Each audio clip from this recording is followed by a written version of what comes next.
Come on. Give it to me right here. Yeah! I think we're working. But now no one knows because they're on the wrong stream.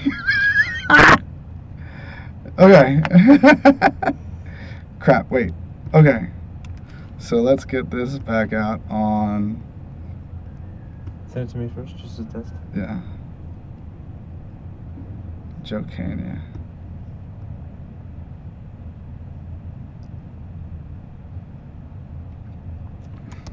No. Okay. Where's my profile? I'll talk to Joe. Anything? No. Okay, so I guess we're live. And we're recording. Hi. Let's get this thing. So I guess the idea, right? So what's the idea? The idea here is that I got to go through this Yanni Zane stuff in preparation for this Monday's matchup, and maybe you come along with me. So, look, I guess you can comment. I'm trying to check to see where you're at here.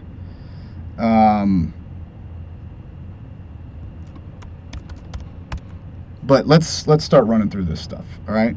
So hopefully you can see what I'm seeing. And the first thing, like, we're going to run through each of the Zane Yanni matches.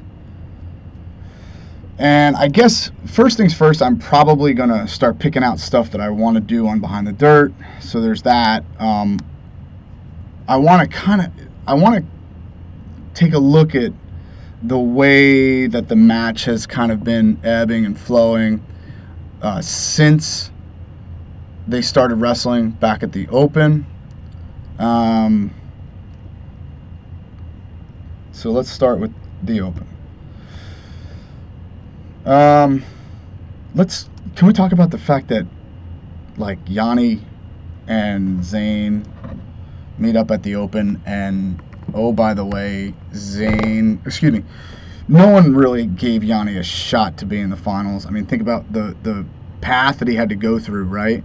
He had to go through Dardanes, Molinaro, who wrestled for, one of those Olympic medals, and then Jordan Oliver, his training partner, and now Zane. So this run in and of itself was pretty crazy to me. So, and here we go. So one of the things that one of the things that Yanni said in a post-match interview was just how heavy-handed Zane is, particularly that right hand. Now, this right here, I don't know for sure, but this is like one of the only underhooks that I saw him, and I could be wrong. When I say that I could be wrong, I mean, like, who wants the YouTube link? Oh, that would be YouTube link coming at you. Sorry, I get sidetracked.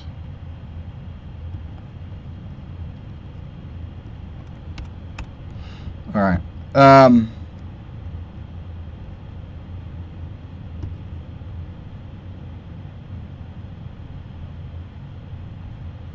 One of the things that, for me, I just don't, I don't know if I would mess with a guy like Yanni. So one of the things that makes Yanni so deadly is the fact that he can score in so many different ways. And I'm not trying my luck as a guy. I'm not trying my luck with any underhooks. Okay? I just feel like he's just too darn versatile, and that could be a problem. So I don't know how many underhooks Zane took in these matches. I haven't really counted that up. We just kind of went through offense and defense, didn't do much of control ties. But man, oh man, look at that. Okay, elbow control, inside reach. Okay, now let's take a look at this one more time. Watch it in fast motion. Now, one of the things that you don't see when you watch it as quickly as it happens is Yanni's left hand freeze right there. So Yanni's left hand going up like this stops Zain from kind of stepping over more this way and creating more of a scramble. It doesn't mean that it stops him altogether. It just kind of throws a monkey wrench into his motion enough where Zain kind of doesn't know what to do. Yanni pops his head out. Easy takedown. It's interesting too to me because I guess it's interesting because you see Zain do it later on in the series with like a backside double, right? Like Yanni goes to kind of kick over his head and Zain catches it with the backside double.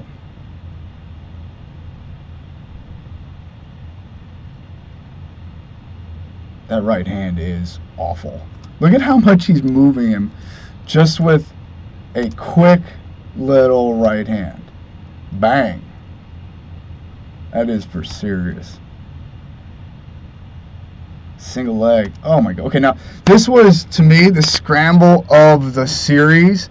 It's pretty crazy to me to see the learning aptitude of some of these guys.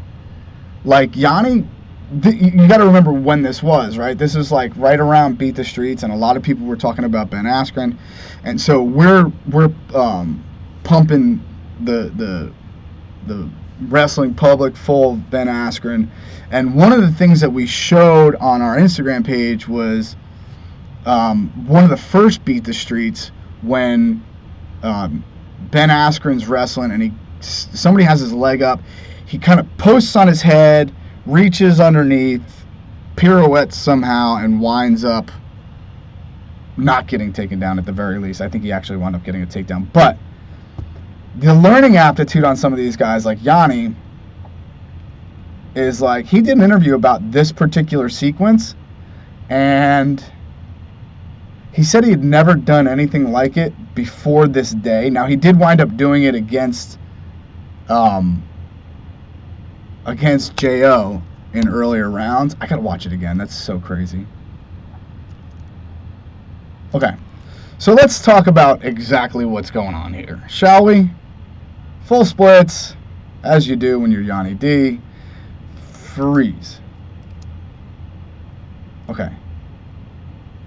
First of all, making contact with that hand, not very easy. But if he stays with his right hand on the leg like this, there's a good chance that Zain kind of flops over his Yanni's leg, and when he does,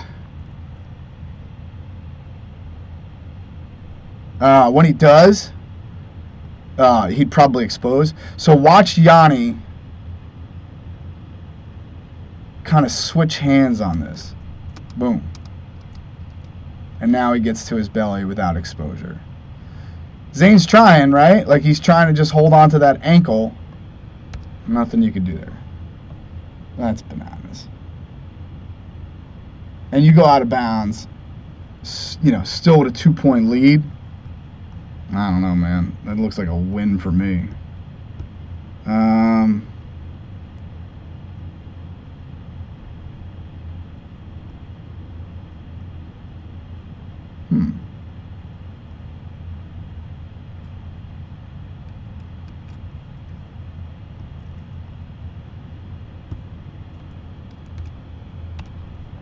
Still trying to figure all this stuff out, folks. Just bear with me. All right. Back to the action. More hand fighting. Pulling. Golly, that right hand. Jeez.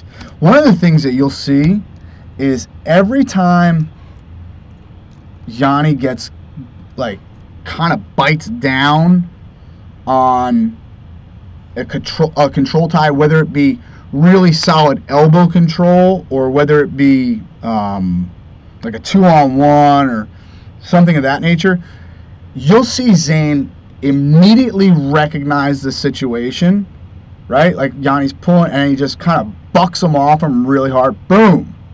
Like that. Going, get the heck off me. No way.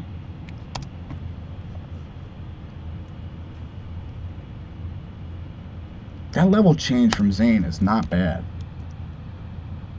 It doesn't get him to bite very much.